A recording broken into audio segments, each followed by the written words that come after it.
My daughter told me to babysit by 9 a.m. or never see my grandkids again. So I stopped being afraid of her threats and finally pushed back.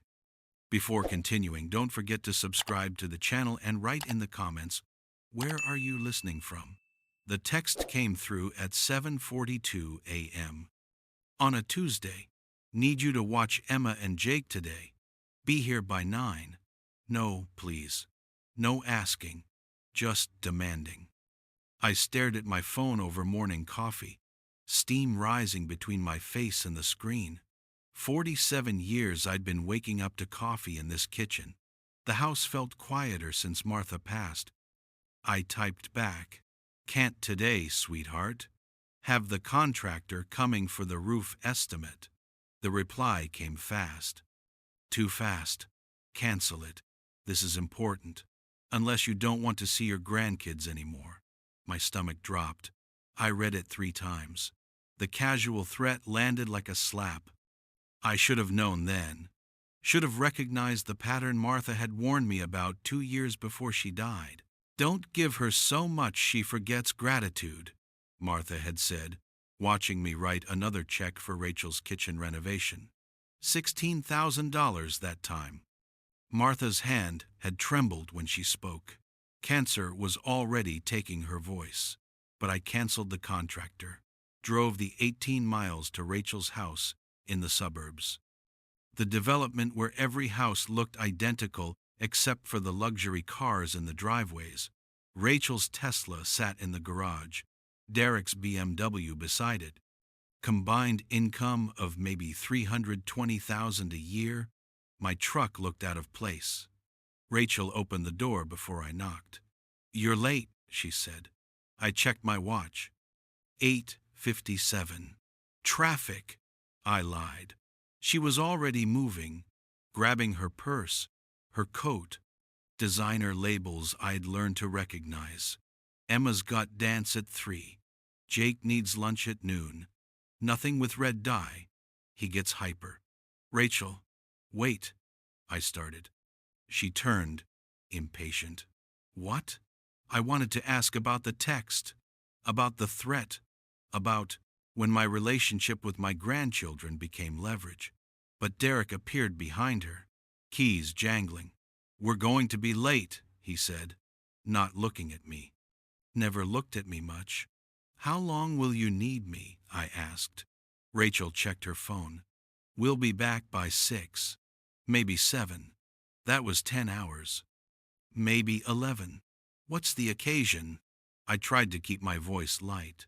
She glanced at Derek. Something passed between them.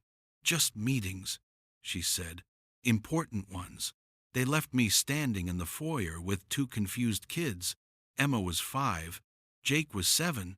Good kids. Sweet kids. Not their fault. "Grandpa!" Emma wrapped around my leg. The weight of her felt real in a way nothing else had that morning. Jake hung back, watching. He'd gotten cautious lately. I wondered why. The day stretched long. I made sandwiches, drove Emma to dance, helped Jake with homework.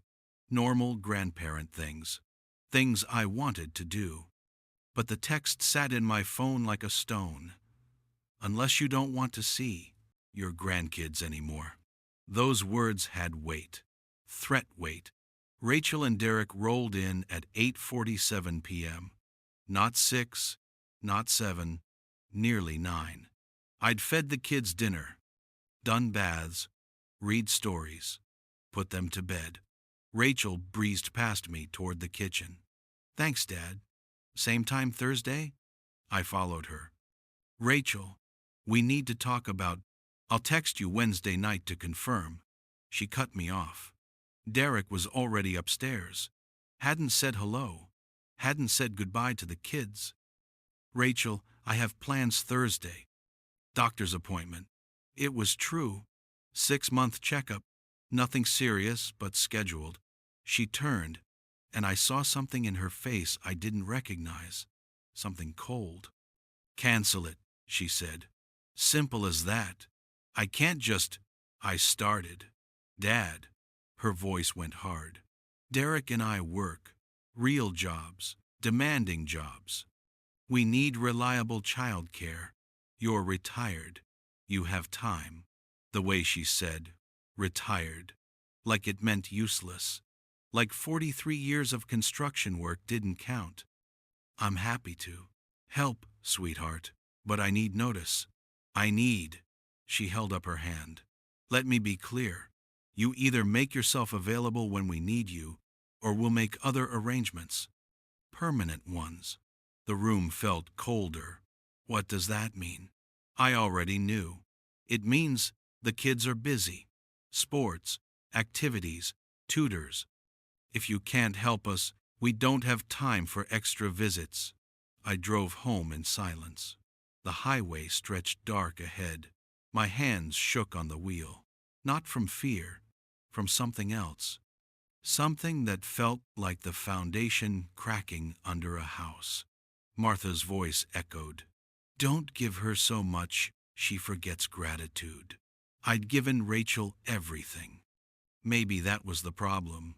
At home, I pulled out the file box, the one I'd been keeping for tax purposes.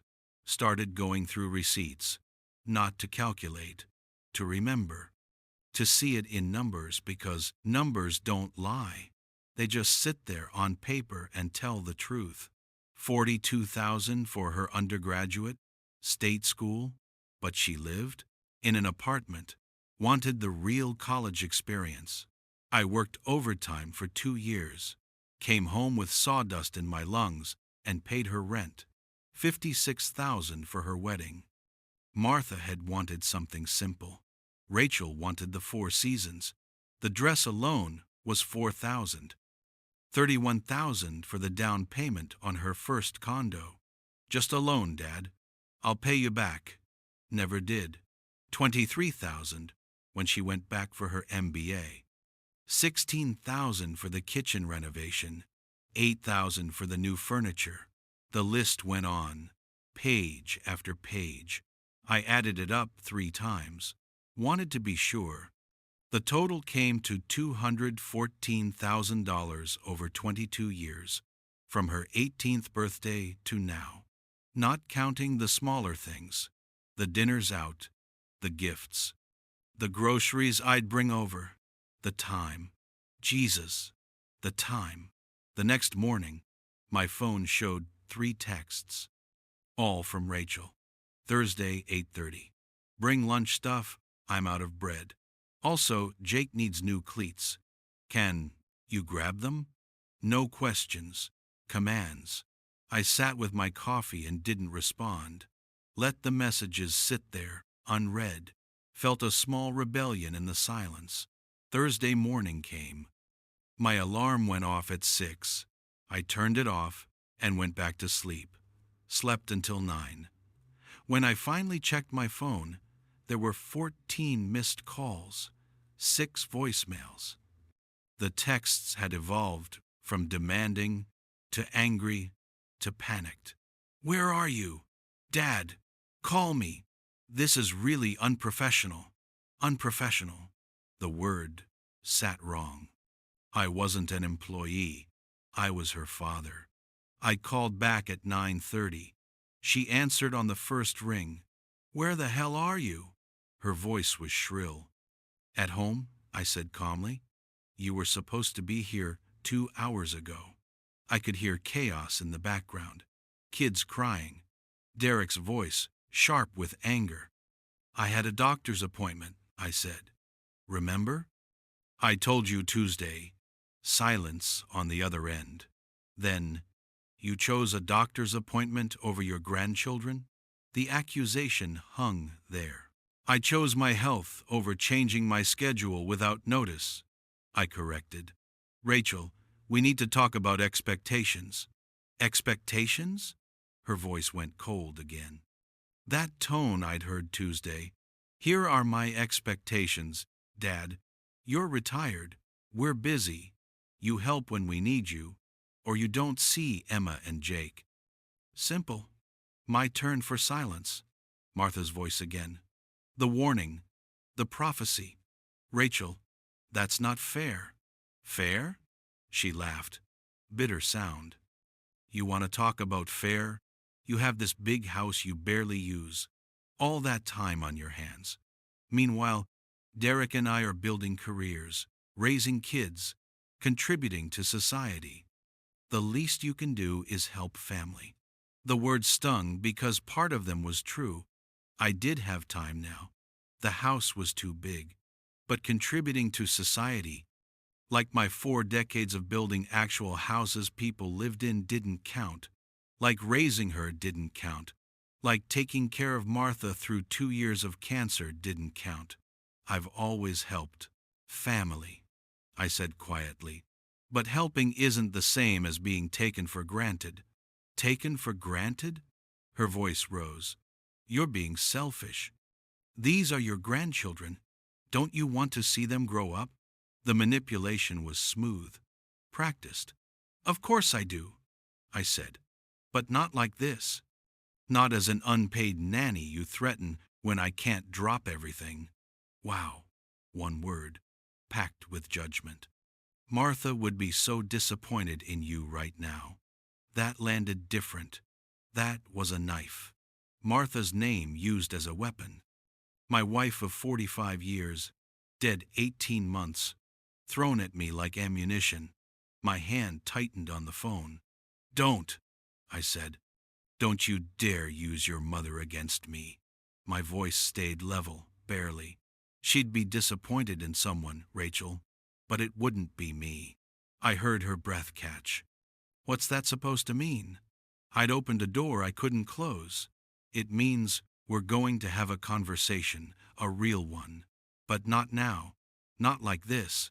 There's nothing to talk about, she said. You're either available to help your family, or you're not. Make your choice. The line went dead. She'd hung up. I sat in my kitchen, phone still pressed to my ear, listening to silence. 47 years I'd sat at this table, raised a daughter here, buried a wife. Now this. I opened my laptop, started searching. Family law attorney near me. Felt ridiculous doing it. Felt like betrayal. But Martha's voice wouldn't stop. The warning she'd given. The worry in her eyes. She'd seen something I'd missed. Or maybe I'd seen it and ignored it. Easier that way. The attorney's name was Patricia Cortez. Reviews said she was tough, but fair. Specialized in family disputes, grandparent rights. I called her office, got an appointment for Monday, 3 days away. I spent those 3 days thinking, really thinking, about patterns, about Rachel's childhood, about where I'd gone wrong. She'd been a good kid, mostly, bit spoiled, Martha said sometimes, but good, generous with friends, worked hard in school. When had it shifted? College, maybe. When the money started flowing one direction. When she learned Dad's wallet opened when she needed it. When I love you started coming after. Can you help me with? Saturday morning, another text. Need you Sunday, 10 a.m., all day, no question mark. I didn't respond. An hour later, did you get my message? I typed, I did. I'm not available Sunday. Sent it. Waited. The reply took 5 minutes. Seriously? You're really doing this? My phone rang. Rachel. I let it ring. Voicemail. Then Derek's number. Let that ring too. Voicemail. Then Rachel again. I turned the phone off. Sat in the silence. The house felt different. Not empty, just quiet. There's a difference. Empty is lonely. Quiet is peaceful. I was learning which was which. Sunday I drove to the lake. The one where I'd taught Rachel to fish when she was 8. She'd been patient then. Sat with the pole for hours, watching the bobber. When do the fish come, Daddy? She'd asked. When they're ready, I'd told her. You can't rush them. She'd understood then. Sat quiet, content to wait. Monday morning. Patricia Cortez's office was downtown, small but professional. She was maybe 50. Sharp eyes behind rimless glasses. Firm handshake. "Mr. Morrison, tell me what's going on." I laid it out. The demands, the threats, the pattern of financial help, the manipulation. She listened without interrupting, took notes. "Do you have documentation?" she asked when I finished. I pulled out the file, the receipts, the bank statements, the canceled checks, years of them. She went through it carefully. Whistled low. 214,000? I nodded. "And the threat about the grandchildren, do you have that in writing?" I showed her the texts. All of them. She read them twice. "Mr. Morrison, I'm going to be straight with you. What your daughter is doing has a name.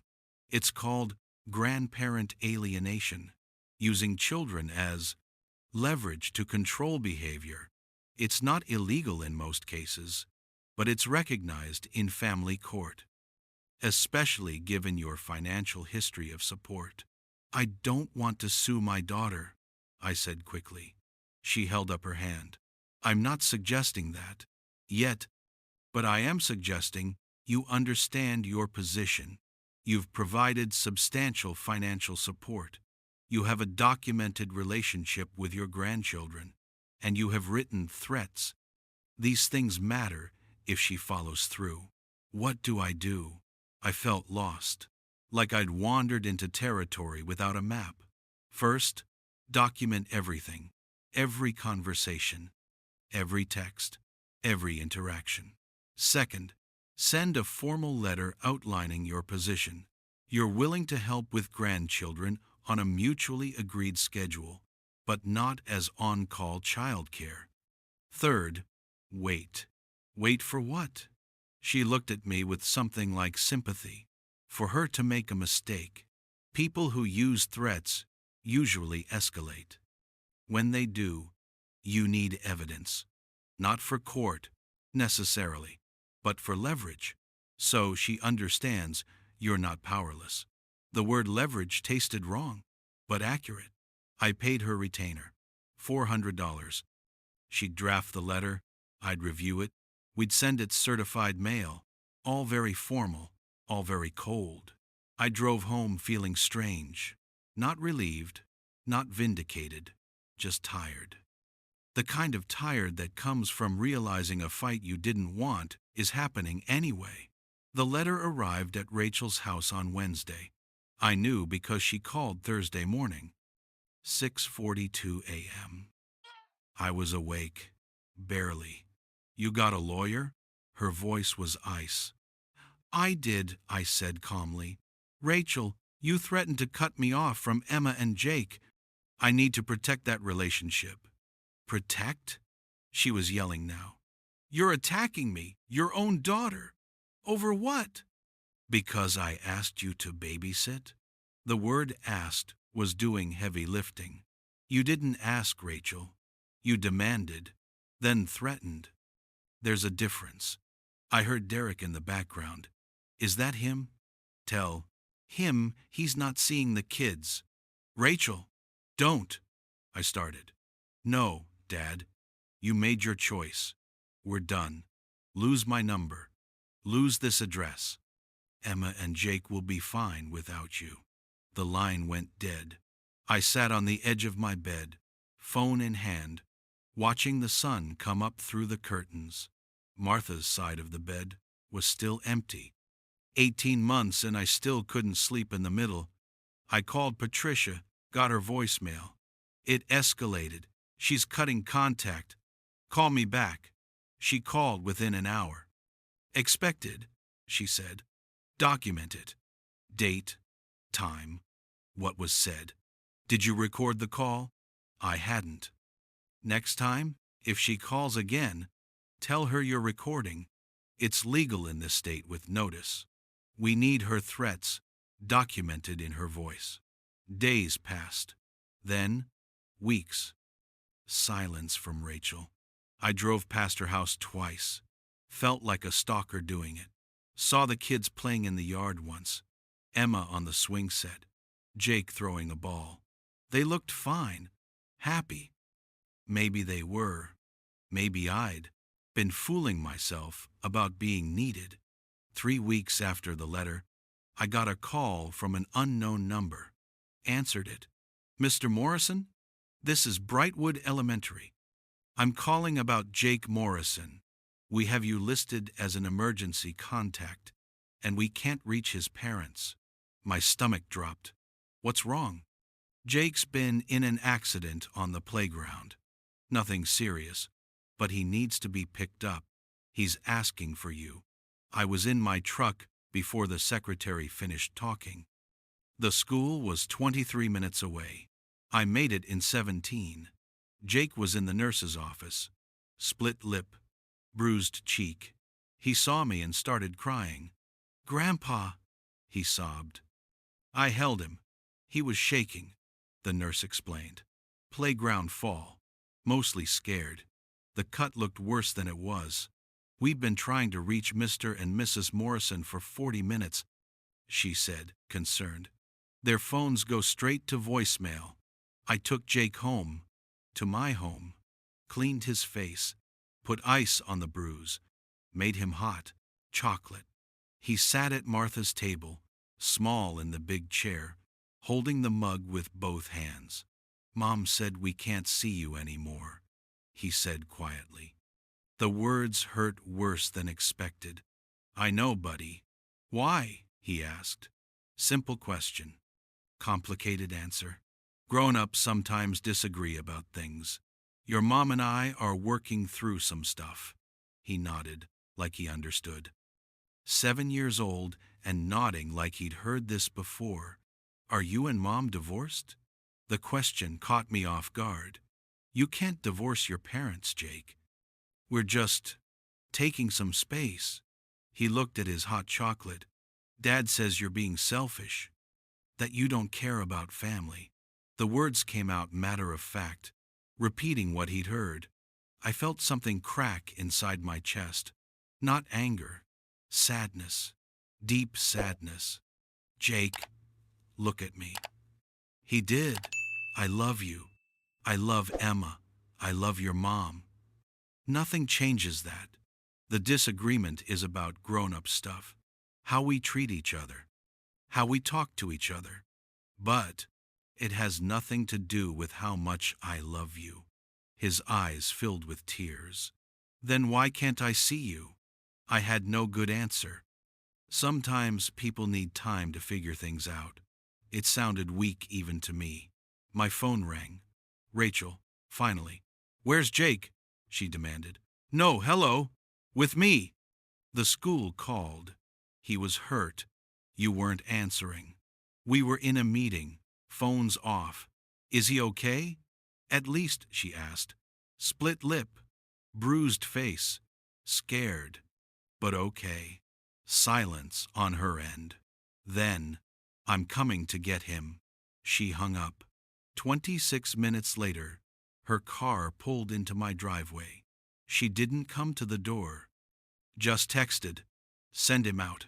I walked Jake to the car. Rachel's window stayed up, tinted. I couldn't see her face. Jake got in the back. Emma was in her car seat. She waved at me. I waved back. Rachel drove away without a word. No thank you. No acknowledgement. Just gone. That night, I got a text. Not from Rachel. From Derek. Stay away from our family. Next time we'll call the police. For harassment. I stared at it. Read it 5 times. Harassment. I'd picked up their injured son from school when they couldn't be bothered to answer their phones. Harassment. I forwarded it to Patricia. She called immediately. This is good. Good felt like the wrong word. It shows unreasonableness. Establishes a pattern. Keep it. Don't respond. I didn't plan to. I was tired of responding. Tired of defending. Tired of being the bad guy for having boundaries. A month passed. Then, 2. Silence from Rachel. I saw her at the grocery store once. She turned down another aisle when she spotted me. Acted like I was a stranger. Like 40 years of being her father had evaporated. I bought my groceries and went home. Spring turned to summer. I kept busy, sold some of the furniture, Martha's clothes finally, donated most of it. The house felt lighter, easier to manage. I started taking walks, long ones. Lost 15 pounds without trying. Started sleeping better. Not in the middle of the bed yet, but better. July 3rd, I got a text from an unknown number. Grandpa, it's Jake, using Mom's old phone. Miss you, love you. My hands shook. I saved the number. Responded, miss you too, buddy. Love you more. Dots appeared. Disappeared. Appeared. Mom doesn't know I have this. Don't tell. Jesus. 7 years old and already hiding things. Patricia's advice rang in my head. Document everything. But this felt different. This was Jake, reaching out, taking a risk. I wouldn't betray that. Your secret's safe. How are you? We texted for 10 minutes. Short messages. Kid stuff. School.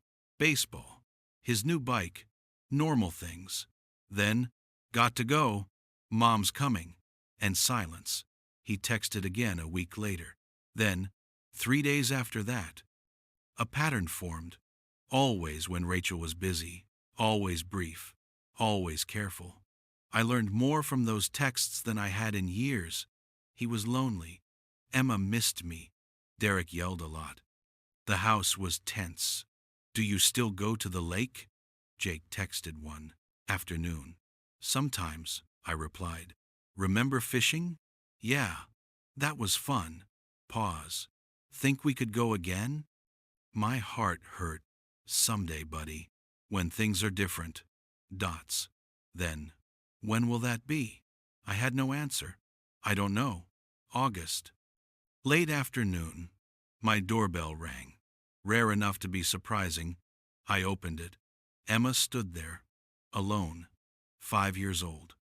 She'd been crying. Grandpa, I walked here. Fear shot through me. Emma, where's your mom? She shook her head. Home. We had a fight. I left. I pulled her inside, checked the street. No one. Emma, does your mom know you're here? She shook her head again. How did you get here? It was 3 miles. Busy roads. I remembered the way. From the bike path. Jesus Christ. 5 years old, walking 3 miles. I grabbed my phone. Called Rachel. It rang 6 times. Voicemail. Rachel, Emma's here. She's safe. She walked. Call me immediately. I texted the same thing. Then I knelt in front of Emma. Sweetheart, you can't do that. It's dangerous. Your mom must be so worried. Emma's face crumpled. She didn't even notice. She was on the phone. 20 minutes passed. No response from Rachel. I called again. Nothing. Texted Derek. Nothing. Emma sat at the kitchen table, eating cookies I'd dug out of the pantry. She looked small, tired. I called the non-emergency police line. Explained. They said they'd send someone to do a welfare check at Rachel's address. 30 minutes later, Rachel's car screeched into my driveway. She came to the door like a storm. I opened it before she could pound. Where is she? Her face was fury. Inside. Safe. I stepped aside. Emma ran to her. Mommy! Rachel grabbed her, checked her over, then turned on me. You took her. The accusation was insane. She walked here, Rachel. 3 miles. Alone. I called you 8 times. You didn't answer. Her face changed. Confusion. Fear. She was in her room. I thought. She pulled out her phone. Saw the missed calls. The texts. The color. Drained. Mrs. Morrison? A police officer appeared behind her. Young guy. Concerned expression. We did the welfare check. Can you explain why your 5-year-old daughter was able to leave the house unnoticed? Rachel's mouth opened, closed. I was working. Home office. I thought she was playing. The officer looked at Emma, at me, at Rachel. Mr. Morrison did the right thing calling. Emma, can you show me how you left the house? Emma nodded. They walked back to Rachel's car. I watched Rachel's face, watched her realize how bad this looked. The officer returned. Door was unlocked. No alarm, no supervision check for over an hour. He handed Rachel a card. Child Services will be calling. Rachel's face went white. This is your fault, she hissed at me after the officer left. You encouraged this. I held up my hand. I saved your daughter's life, Rachel. She walked 3 miles on roads, crossed intersections, alone, at 5 years old, because she missed me, and you were too busy to notice. Emma started crying. Rachel picked her up, carried her to the car, didn't say goodbye, didn't say thank you, just left. I stood in my doorway and watched them go. Called Patricia, left another voicemail. We need to talk. It's urgent. She called back within an hour. I explained everything. She was quiet for a long moment. Mr. Morrison, this changes things. A 5-year-old in danger because of neglect. Police report. CPS involvement. We need to consider filing for visitation rights. Maybe more. More. The word hung heavy. I don't want custody, I said quickly. I want my daughter to get help, to be a better parent, I understand, Patricia cut in. But Emma and Jake need an advocate, someone who puts their safety first. Think about it. We have time. CPS will investigate first. I didn't sleep that night. Thought about Emma walking 3 miles. Thought about Jake hiding texts. Thought about Rachel, stressed and overwhelmed. Thought about Derek, absent, even when present. Thought about Martha, what she'd want, what she'd say. The next morning, Jake texted, "Is Emma okay? Mom is crying." My heart broke. "She's fine, buddy. She came to visit me. Everything's okay." Lie. Nothing was okay. Mom says you called the police on us. Jesus. Of course she did. I called to make sure Emma was safe. That's all. Are you going to take us away? The question gutted me. 7 years old and asking if he'd be taken. No, Jake, I promise. I love you. I want you safe and happy. That's all I've ever wanted. Dots. Okay, I have to go. And silence again. CPS called me Thursday. Investigator named Sharon Kim. Professional. Thorough. Asked about my relationship with the kids. About Emma's walk. About the history. I told the truth. All of it. The financial support, the threats, the cutoff, the emergency. She took notes. Mr. Morrison, Rachel claims you've been harassing the family, showing up uninvited, making threats. I felt cold. That's not true. I pulled out my phone. I have documentation, texts, call logs, everything. She nodded. Can you send those to me? I need to see both sides. I sent everything. The attorney letter, Rachel's threats, Derek's harassment text, the school call about Jake, the police report from Emma's walk, bank statements showing the financial support. Sharon reviewed it all, called me back. This paints a different picture than what Mrs. Morrison described. What happens now? I asked. She sighed. Investigation continues. We'll interview the children separately, check the home. Review Rachel's supervision practices. The outcome depends on what we find. But Mr. Morrison, you should know you have legal standing here. For visitation at minimum. I don't want to traumatize them more, I said. Going to court, fighting their mother. Sharon's voice softened. Sometimes protecting children means uncomfortable intervention. Think about it. I thought about nothing else. Patricia called.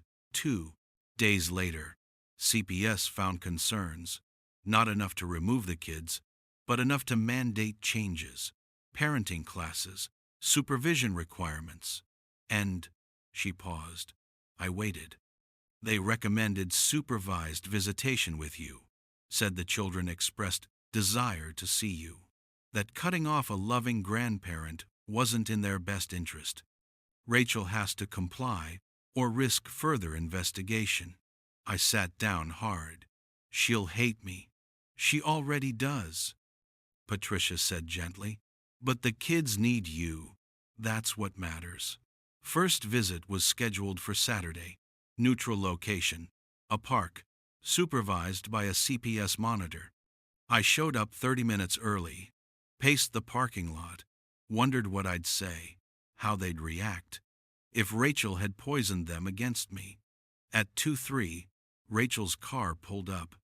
Jake and Emma tumbled out. Saw me, Emma screamed, "Grandpa!" and ran. Jake followed. I caught them both, held them. Emma was crying. Jake was trying not to. I looked over their heads at Rachel. She stood by the car, face hard, arms crossed. The monitor approached. "Mr. Morrison, I'm Jennifer. Let's walk over to the pavilion." We spent 2 hours together, talked, played. Normal grandparent stuff, but nothing felt normal. Jennifer watched, made notes. Rachel stayed by the car the whole time. When the visit ended, Emma clung to me. "Don't go, Grandpa." My heart shattered. "I'll see you next Saturday, sweetheart. I promise." The visits continued. Every Saturday, 2 hours, same park. Jake started opening up. Talked about Derek's temper, about Rachel's stress, about feeling like he had to be perfect. Emma drew pictures. Always the same. House, family, me included, but separate. Off to the side. October, visit number 9. Jennifer pulled me aside after. "The kids are doing better. Emotionally. These visits matter to them. I'm recommending unsupervised." Hope sparked. "What about Rachel?" Jennifer glanced at Rachel's car. "She's complying, minimally, but she's not interfering. That's all we require." November, first unsupervised visit. I picked them up at Rachel's house. She answered the door, looked tired, older. "Have them back by 5, she said. No other words. I nodded, drove the kids to the lake, the one where I'd taught Rachel to fish. Jake remembered. "Can we try again?" We fished for 3 hours, didn't catch anything. Didn't matter. Emma fell asleep in the car on the way back. Jake looked at me. "Thanks, Grandpa, for not giving up." 7 years old and thanking me for persistence. "I'll never give up on you, Jake. Never." December, Christmas Eve. I didn't expect to hear from them, but the doorbell rang at 4 p.m. Rachel stood there. No kids, just her. "Can I come in?" I stepped aside.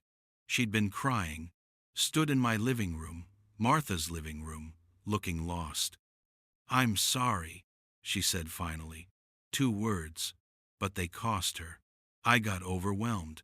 Derek's never home. The job is demanding. I thought I could do it all, control everything. I took that out on you. Use the kids. "I'm so sorry, Dad." Her voice broke on Dad. First time she'd called me that in months. I wanted to stay angry, to list the hurts, the threats, the manipulation. But she was my daughter, standing in my living room, crying. "Come sit down," I said. We sat at Martha's table, same table where Emma had eaten cookies, where Jake had drunk hot chocolate. "Talk to me, Rachel. Really talk." She did. For 2 hours. About the pressure, Derek's emotional absence, the perfect life that felt empty, the resentment toward me for having time when she had none. the shame of CPS, the fear she'd lose everything. I listened, really listened. Some of it explained, none of it excused. I took you for granted, she said. Worse, I weaponized your love. Used the kids as leverage. Mom would be ashamed of me. Tears ran down her face. Your mom would want you to learn from it, to grow, to be better. I reached across the table, took her hand. We both made mistakes, Rachel. We can both do better. Can you forgive me? She asked. Simple question, not simple answer. I forgave you weeks ago, I said. But forgiveness doesn't mean forgetting. It means choosing to move forward. And Rachel, we need boundaries. Real ones.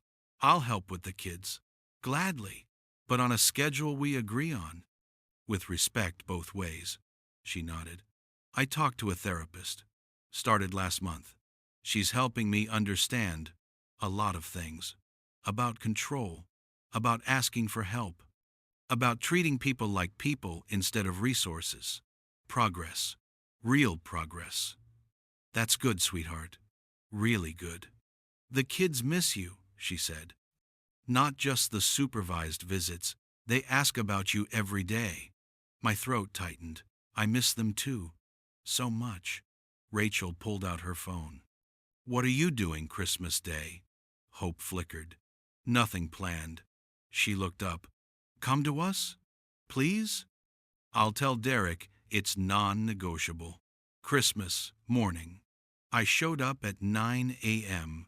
Jake and Emma met me at the door, screaming, happy. Inside, Derek was helping Emma with a toy. He looked up, extended his hand. Merry Christmas, Robert. First time he'd ever used my first name. First time he'd really acknowledged me. We shook. It wasn't perfect. It wasn't healed. But it was a start. We ate breakfast together, watched the kids open presents. I caught Rachel watching me once. She smiled. Small but real. Martha would have approved. Not of how we got here, but of where we'd landed. On my way out, Rachel walked me to the truck. Same time next week? She asked. Not demanding. Asking. I'd love that, I said. She hugged me. Tight. I love you, Dad. I forgot to say that. For a while. But I do. I held her. I know, sweetheart. I know. I drove home through winter streets. The house wouldn't feel so empty today. Maybe not tomorrow either. The fights had cost us, but they'd also taught us about boundaries, about respect, about the difference between helping and being used, about how love doesn't mean accepting mistreatment. Martha's voice echoed one last time, not warning now, approving. You did good, she seemed to say. You held the line. You protected yourself. And them. That's love, too. I pulled into my driveway. The house stood quiet. But tonight, I'd sleep a little easier. Maybe even drift toward the middle of the bed. Real family isn't just about blood. It's about showing up, both ways. It's about boundaries that protect instead of walls that isolate. It's about knowing when to hold firm and when to extend grace. We were learning, all of us, and maybe that was enough. Maybe that was exactly what Martha had hoped for all along. If you liked this story, please like it, subscribe to the channel, and share your impressions in the comments. To listen to more stories, click on the window on the right. Thank you for being with us.